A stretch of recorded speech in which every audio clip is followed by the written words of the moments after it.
1999 operation विजय चलाया गया कारगिल के लिए। देखिए हम लोग में एक समझौता था कि हम सब यहां से ठंड के दिन में पीछे चले जाते थे, पाकिस्तान यहां से चला जाता, सोचिए पीओके ससुर यहां तक आया था और हम लोग पीछे चले जाते थे।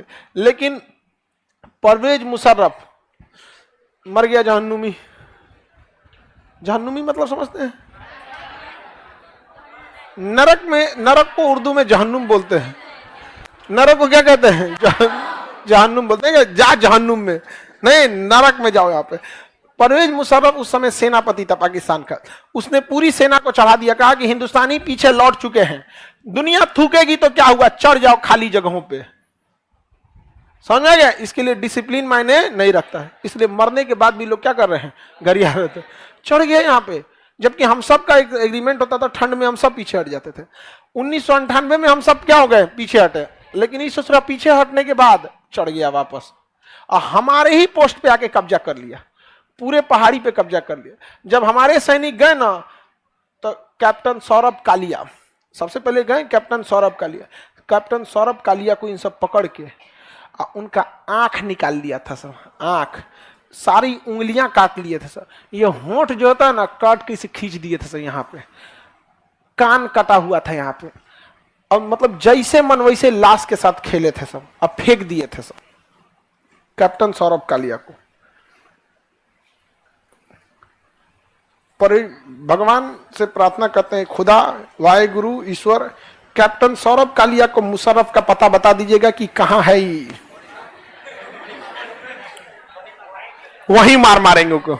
बीच में सब छुड़ाने आएंगे सब, देवदूत वगैरह स्वर्ग में होते होंगे सब देवदूत, ये सब चीजें, स्टाफ वहां भी होगा सब अपना। ए छोड़ दो, ए ना ना मारेंगे चचुरा को यहाँ पे, नीचे का बदला ऊपर देंगे। बताइए इस तरह की इंसानियत होती है। युद्ध में हर सैनिक एक दूसरे को मारते हैं। आपको अगर मारना था तो इज्जत से लाश लौटा देना चाहिए था, ऐसे फेंक दिया था वहां पर। अब अटल बिहारी वाजपेयी ने सीधा आदेश दिया कारगिल पे चढ़ाई करने के लिए। तो इनको लगा कारगिल पे चढ़ाई करना, अरे वहां के सब पहाड़े पे कब्जा कर लिए थे सर, पूरा यहां से यहां तक। हम लोग को क्या लग रहा था कि कारगिल पे ही मैंने, लेकिन कारगिल से रिलेटेड हर एक पहाड़ी पे पूरा कब्जा कर लिया था। एक लंबे एरिया में कारगिल पे क्या कर लिए थे सर, कब्जा कर लिया था सर यहाँ पे। अब इसमें आपकी कारगिल मूवी भी बनी है, शेरशाह मूवी भी बनी है, समझा गया? टाइगर हिल को लेकर कहानी है किसका, शेरशाह का। और वहां पे पाकिस्तानी इतने खतरनाक थे सब, मतलब इतना माइंडसेट से आए थे सब वहां पे कि उन्होंने क्या किया ना कि भारतीय सैनिकों का जो रास्ता था यहाँ माइंस बिछा दिया। अब कोई आता था तो माइंस से उड़ जाता था। अच्छा, पाकिस्तान वालों से कहा कि तुम इधर से तोप का गोला चलाओ, अगर माइन से बच गए तो किससे चलाते, तोप का गोला से। उसमें से ठंड पड़ती थी, बर्फ से कोई मर जाता था यहाँ पे। उसके अलावा यहाँ मशीन गन खड़ा कर दिए थे सब, हाइट पे थे सर, धर धर धर मशीन गन मारते थे सर। उसके बाद भी मशीन गन के बीच में स्नाइपर को छुपाए रहते थे सर। स्नाइपर का काम क्या होता है, वो कभी भी लो वैल्यू टारगेट को नहीं मारते हैं। वो जैसे इतना भीड़ रहेगा ना, जैसे इसमें स्नाइपर किसी को मारना रहेगा तो हमरे मार देगा वो। स्नाइपर का काम ही क्या रहता है, वो नहीं देखते, स्कोप लगा के चुपचाप बैठे रहते हैं सब, देखेगा यहाँ पे यहाँ पे सिपाही है, ये मेजर है, मार दो इसी को। तो जितने हाई रैंकिंग अधिकारी रहते हैं उनको मारते हैं। मशीन गन वाला कोई आया धर धर धर धर धर मार रहा है, तोप का गोला मार। इतना टफ कंडीशन था और वहां पे हमारे सैनिकों को आगे बढ़ना था यहाँ पे। और उस समय हमारे पास कोई उस तरह की लड़ने की टेक्नोलॉजी भी नहीं थी यहाँ पर। अब वो कहां से मार रहे थे सब पता ही नहीं चल रहा था। अच्छा, उनका पोजीशन पहाड़ में छुपे थे, हर पहाड़ के बीच में एकदम जगह बना लिए थे सब। अब पहाड़ में कोई कहाँ दिखता है वहां पे, और उसमें अपना स्कोप लगा के एकदम पिन पॉइंट पे निशाना मारते थे यहाँ पे। और हम लोग को दिखता ही नहीं था कि कितने लोग हैं। सोचिए कितनी कंडीशन, हमें लोग नहीं दिख रहा कि कितना लोग है, और पिन पॉइंट निशाना मार रहे थे यहाँ पे। बहुत मुश्किल था वहां पे चढ़ के हमला करना। वहां पे उस समय इजराइल ने हमारी हेल्प किया था। इजराइल ने हमें उस समय लेजर गाइडेड बम दिया था। वो बमवा को क्या करना होता है ना, जैसे कहीं बारूद है, जैसे मान के चलिए इस पहाड़ पे यहाँ कोई छुपा हुआ है, इस पहाड़ पे छुपा हुआ है, तो उसको जहाज से, लड़ाकू जहाज से पायलट जो होगा एक लेजर का किरण छोड़ेगा इस पे, लेजर। और लेजर सिस्टम में क्या होता है, लॉक कर दीजिए तो लेजर अपने से उसको होता है, जहाज चलते भी रहेगी ना तो लेजरवा घूम जाएगा, लेजर क्या हो जाएगा, घूम जाएगा। अब ये पायलट क्या है ना कि उधर जहाज धीमा करके आगे बढ़ेगा, ये क्या हो जाएगा, लेजर गाइड, यहाँ बम गिरा देगा। अब बम को इससे मतलब नहीं है कहां जाना है, वो जहां देखेगा कि लेजर किरण बिखरी हुई है, लेजर किरण यहां जाके बिखर जाएगी, वहीं चला जाएगा, क्या हो जाएगा, वहीं चला जाएगा। तो लेजर गाइडेड से ले जाके बम से वहीं गिर जाए। पाकिस्तानियों को समझ में नहीं था यार ये कौन बम है यार, अरे यार उधर गिराया इधर कैसे आ गया यहाँ। अब पायलट लेजर गाइडेड बम में ना पायलट निशाना ही नहीं लगाता है, वो क्या लगाता है, लेजर, अब बम गिरा देता है। बम को क्या करता है, गिरा देता है। अब बम जब गिरेगा ना तो उसका विंग्स खुलता है, बम का क्या खुलता है, विंग्स। कहते किधर जाना, दाहिने बाएं, धड़ाम, पाकिस्तान वाला उधिया गया सब। थोड़ा बहुत हम लोग को आइडिया लगा, हम उधर एक सैनिक मर रहा था तो हमारे यहाँ 27, तो 1:27 का रेशियो हम लोग लेके चले थे यहाँ पे। और पाकिस्तान तब हम लोग ने डिसाइड किया कि रात में आगे बढ़ेंगे। कहाँ बढ़ेंगे, रात में। तो रात में फ्लेयर छोड़ते थे सब, जैसे दिवाली में भी कभी कोई रॉकेट छोड़ेगा ना तो देखिएगा ना कुछ देर तक के लिए क्या हो जाता है, रोशनी हो जाता है। उस बीच में भी मारते हुए हम लोग कहाँ बढ़े थे, आगे बढ़े थे। एयरफोर्स भी तबाह की थी इन 100 को। पाकिस्तानी इधर से इतने बेशरम थे सब कि इधर से बम मारते थे सब, तोप।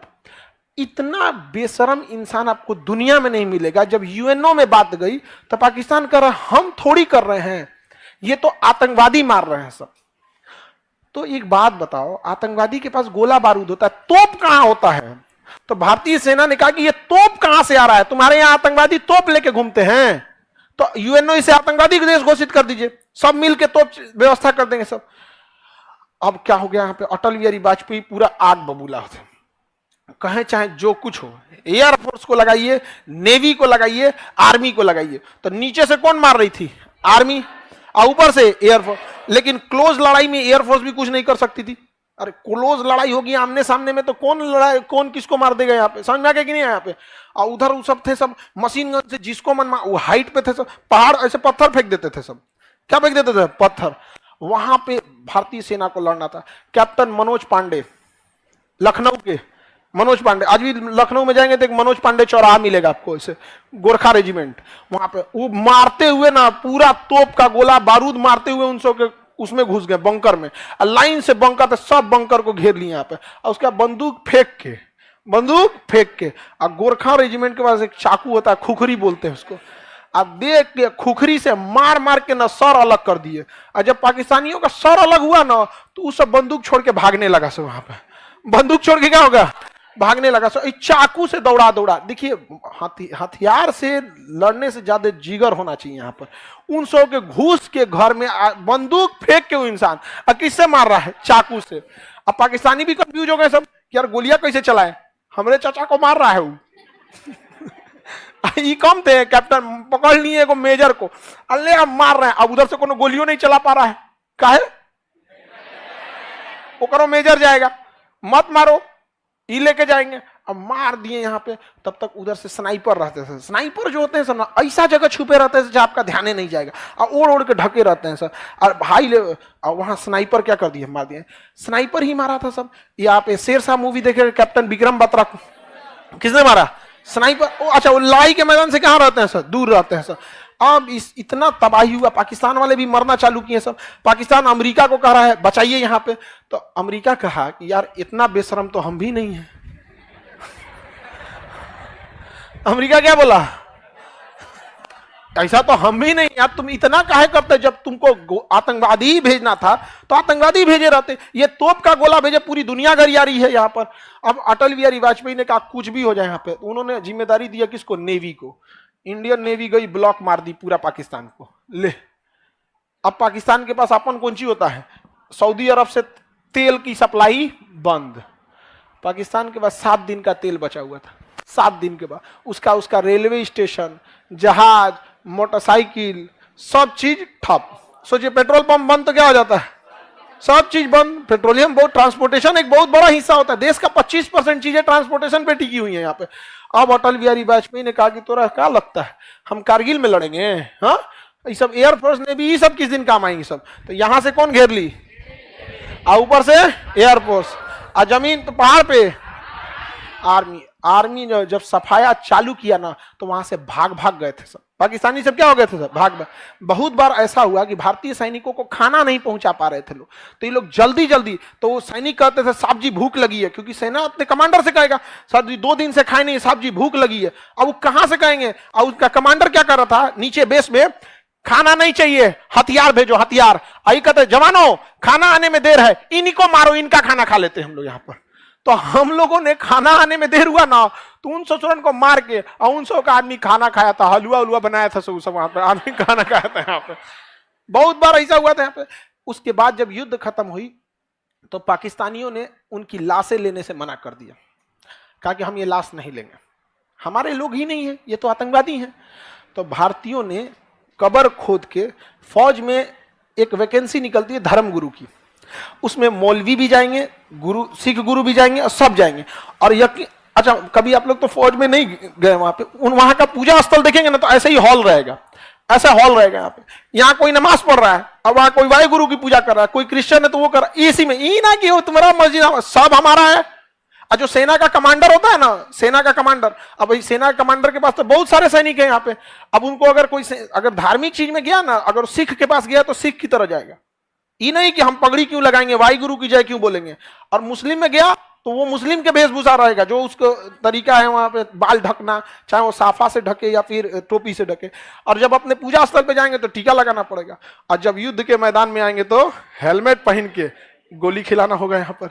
इसलिए हिंदुस्तान की फौज की इज्जत है, because they follow the discipline. तो लाइफ में हमेशा याद है कि डिसिप्लिन, डिसिप्लिन का मतलब ये नहीं होता है कि आपको बस क्लास में डिसिप्लिन, आप जहां रहते हैं उस एरिया में भी डिसिप्लिन रहना चाहिए। यहाँ पे कहाँ क्या चीज है, हर चीज में आपको क्या होना चाहिए, डिसिप्लिन रहना चाहिए। डिसिप्लिन मतलब जो आपको जिम्मेदारी दी गई यू हैव टू फॉलो, चाहे कुछ भी हो जाए यहाँ पे। और हमारे इंडियन आर्मी ने धर्म गुरुओं को बुलाकर उन लोग की कब्र खोद के इज्जत से दफनाए थे लोग, जबकि कुछ सैनिक सब मना किए थे सब कि इन सब का भी हम लोग आंख निकाल लेते हैं। तो भारतीय सेना के जो कमांडर थे उन्होंने समझाया था कि जानवर और इंसानों में फर्क होना चाहिए, चाहे दुश्मनी कुछ भी हो, we have to follow discipline. और हम लोगों ने उनकी लाश को दफनाया था यहाँ पर, समझ में आया कि नहीं आ गया। अब वो चट्टा आंख निकाल लिए थे सब यहाँ पे, इसी सब चीज का भुगतते हैं हम। और उनकी बर्बादी यकीन मानिए ऊपर वाला करता है। पाकिस्तान की बर्बादी खुद खुदा करेगा अपने हाथ से, क्योंकि खुदा को सबसे ज्यादा अगर किसी ने बदनाम किया है ना, इन्हीं चोटों ने बदनाम किया है। नहीं समझ आया। तो कारगिल की लड़ाई जो थी बहुत अच्छा, अमेरिका कहा अटल बिहारी वाजपेयी को कि कारगिल की लड़ाई तत्काल बंद कीजिए। मैं आपको कहता हूं कारगिल की लड़ाई बंद कीजिए। यहाँ पे पाकिस्तान के प्रधानमंत्री हमारे यहाँ बैठे हुए हैं, तो अटल बिहारी वाजपेयी ने कहा कि कारगिल की लड़ाई हम कैसे बंद कर सकते हैं, ये पाकिस्तान के हाथ में है, आतंकवादियों को बोलिए वापस जाए। तो कह रहा है कि आप मत भूलिए अटल जी कि पाकिस्तान एक परमाणु संपन्न देश है। कहा कि बोलिए उसको मारे, बोलिए उसको मारे, वो मार जरूर देगा, लेकिन वादा करते हैं कि अगले दिन का सूरज पाकिस्तान का कोई व्यक्ति नहीं देख पाएगा। मारेंगे परमाणु बम यहाँ पे। हम उस खुश नसीब में से है ना जो हमने एक साथ अटल बिहारी वाजपेयी और एपीजे अब्दुल कलाम को देखा था। उसके बाद यह दिन अब भारत में किसी को नसीब नहीं होगा, क्योंकि अब देश, सिद्धांत, ये सब साइड हो गया है। अब राजनीति के लिए क्या सही है वही सही है, लेकिन अटल बिहारी वाजपेयी में ये चीजें थी। यहाँ पर आज भी यहाँ पर अटल बिहारी वाजपेयी और एपीजे अब्दुल कलाम, हमें नहीं लगता है कि ये लोग इंसान थे, अवतार थे ये किसी ना किसी चीज के यहाँ पर। वरना भारत को ये दो जोड़ी एकदम अतुलनीय है यहाँ पे। अभी के समय में क्या है, हमारी प्रधान राष्ट्रपति हैं द्रौपदी मुर्मू जी, बट क्या है ना कि वो एकदम वो राष्ट्रपति बनी तो उनकी शोभा और बढ़ गई। बट एपीजे अब्दुल कलाम के साथ ऐसा नहीं था। एपीजे अब्दुल कलाम जब राष्ट्रपति बने तो राष्ट्रपति पद की गरिमा बढ़ गई थी। समझ रहे हैं अंतर, समझ रहे हैं कि नहीं समझ रहे। एपीजे अब्दुल कलाम इसलिए फेमस नहीं है कि राष्ट्रपति हैं, इसलिए फेमस है कि वो कलाम साहब है। समझ में आया कि नहीं गया। वो राष्ट्रपति नहीं भी रहते तो उनकी उतनी ही इज्जत होती है यहाँ पे, और हम लोग उन्हें राष्ट्रपति के रूप में याद करते हैं, एक देशभक्त के रूप में याद करते हैं। नासा ने उनको बोला था कि आके हमें नासा ज्वाइन कर लिए, उन्होंने कहा कि देश को उन जैसे लोगों की जरूरत है। कहा कि हम शादी ब्याह किए, हमारा कोई नहीं है, बस एक हमारी भारत माँ है, और माँ को हम कैसे छोड़ सकते। ऐसे व्यक्ति थे यहाँ पे। और आज भी हम लोग इजराइल का साथ देते हैं। रीजन क्या है, कारगिल की लड़ाई में हमारा साथ दिया था, कारगिल की लड़ाई में हमारा साथ दिया। और इजराइल की नीति है, इजराइल के दुश्मन ऑटोमेटिक गायब होने लगते हैं। आप लोग कुछ न्यूज देख रहे हैं, कुछ गायब हो रहे हैं लोग कि नहीं। ये किसकी नीति है, इजराइल। अच्छा, मोदी जी जाते हैं तो इजराइल का नेतन्याहू तुरंत गले लगा लेता है। मोदी जी हाथ मिलाने का कल्चर खत्म कर देंगे। जापान जाता है यार, हाथ